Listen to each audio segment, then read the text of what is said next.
अस्सलाम वालेकुम। काफ़ी दिन बाद आपसे जो है वो अपने ख़्यालात को जो है वो मैं शेयर करना चाह रहा हूँ। मैं उम्रा की अदायगी के लिए जो है वो बैतुल्लाह शरीफ में गया था और वहाँ के कुछ एक्सपीरियंस ऐसे हुए हैं जो मैं आप लोगों के साथ जो है वो शेयर करना चाह रहा हूँ, आप भाइयों के साथ।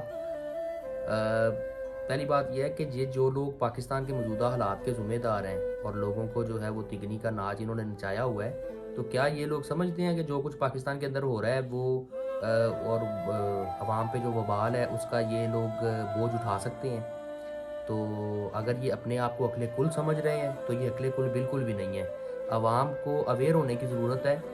और इस सफ़र के दौरान जो है वो मैंने देखा कि काफ़ी ज़्यादा ड्राइवर्स के साथ और मेरा जो है वो इंटरेक्शन हुआ है, जिसमें रोहिंग्या के जो मुसलमान हैं जो 20-20 30-30 साल से जो है वो सऊदी अरेबिया में मुकीम है, उनके साथ मेरी मुलाकात हुई। तो मुझे पता चला कि वो लोग कभी भी पाकिस्तान में नहीं आए, लेकिन उनके साथ जो है वो उनके पास पासपोर्ट पाकिस्तानी है। और जब मैंने उनसे पूछा कि आपने ये पासपोर्ट कैसे हासिल किए, तो मुझे पता चला कि वो 500 रियाल जो है वो सालाना देते हैं पासपोर्ट पाकिस्तानी रखने के लिए। कितना बड़ा वाह-वाला मचाया गया कि जी अफ़गानिस्तान के जो मिनिस्टर हैं, उनके पास पाकिस्तानी पासपोर्ट था। लेकिन असल में ये नहीं बताया गया कि पूरी दुनिया में हमारा पासपोर्ट जो है वो बेवक़्त इस वजह से है, क्योंकि हमने तो सेल लगाई हुई है। हमने तो दुनिया में जिसको भी पासपोर्ट किसी कंट्री का नाम मिल रहा हो ट्रैवल करने के लिए, वो आए और हमें पैसे दे। और गवर्नमेंट के पीछे ये लोग और एस्टेब्लिशमेंट और ये इसलिए इतने पागल हैं क्योंकि इसमें कमाई इतनी है। अवाम को तो कुछ बताया ही नहीं जाता कि हम किन किन जराए से कितनी कितनी आमदनी कर रहे हैं।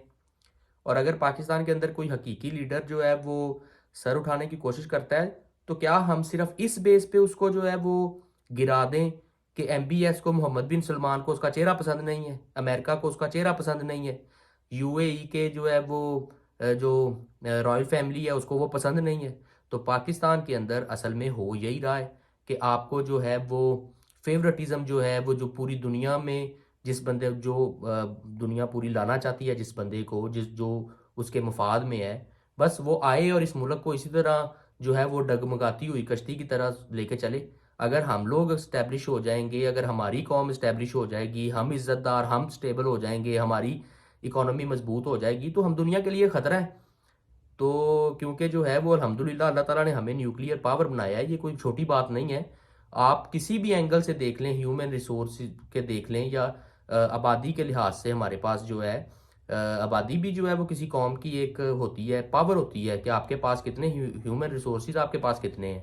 तो अल्लाह का शुक्र है उसके बाद हमारे पास न्यूक्लियर भी है और जवान भी हैं, फ़ौज के बड़े जो है वो जवान, हमारे दलेर जवान भी मौजूद हैं। तो इसलिए दुनिया को जो है वो हम खटकते बहुत रहते हैं। तो इसलिए दुनिया, सारी दुनिया का स्टेक इधर लगा हुआ है। आप देखें जिन कंट्रीज़ को सारी सुपर पावर्स की आंख में पाकिस्तान खटकता है और हमारी जो अवाम है वो बेखबर है, हमें पता ही नहीं है। एक ये मैंने आपको एक छोटी सी एग्जांपल दी है कि आप देखें किस तरीके से हमारे पासपोर्ट के नाम पे जो है वो पैसे बटोरे जा रहे हैं।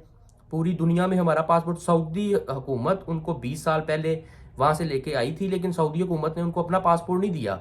उन्होंने देखा कि कौन सा ऐसा मुल्क के बिकाऊ जो है वो सियासतदान और इस्टेब्लिशमेंट है जिनको हम लोग जो है वो कहेंगे कि आप भाई इन्हें अपना पासपोर्ट दे दें। तो इसलिए खुदारा इस दफ़ा 8 फरवरी को निकलें, इन चोर बचक्के और इन दिहाड़ीबाज और इन मुल्क को लूट के खाने वालों को जो है वो कैफरे किरदार तक पहुंचाएं। इंशाअल्लाह अज़ीज़ हम जो है वो जब भी हमारे मुल्क के अंदर या पूरी दुनिया में आलमी जो है वो आलम इस्लाम के अंदर जब भी कोई लीडर उठा है, चाहे वो भुट्टो हो, चाहे वो शाह फैसल हो, सदाम हुसैन हो या मुअम्मर कज़ाफ़ी हो, जब भी कोई उठा है, इन जो है वो हमें मुसलमानों को दबाने वाले जो अनासर हैं, हमारी दौलत पे जो कब्ज़ा करने वाले हैं, हमारे लोगों को जो है वो नीचा दिखाने वाले, वो लोग जो है वो इनको स्टेबल नहीं उस कंट्री को रहने देते। तो इंशाल्लाह हम 8 फरवरी को निकलेंगे, सोच समझ के वोट देंगे। इस दफ़ा गली नाली सोलंग इस पे वोट नहीं देंगे। इंशाल्लाह इस दफ़ा वोट जो है वो हम ये सोच के देंगे कि जो लोग औलाद रखते हैं उन्हें औलाद का गम पता है, उनको पता है कि किस तरीके से औलाद जो है वो जब गज़ा के अंदर या अफ़गानिस्तान भी के अंदर भी, इवन हमारे पाकिस्तान के अंदर केपीके के अंदर किस तरह औलाद जब अपनी आंखों के सामने जो है वो शिकार होती है इन गिद्धों का, तो उसके दिल पे क्या बीतती है। इस दफ़ा हर उस दुख को याद रखें, अपने ज़ाती ताल्लुक को, अपने ज़ाती कामों को और अपने ज़ाती मुफादात को से बालातर होके इस दफ़ा सोचेंगे इंशाल्लाह और 8 फरवरी को वोट देंगे इंशाल्लाह। पाकिस्तान जिंदाबाद।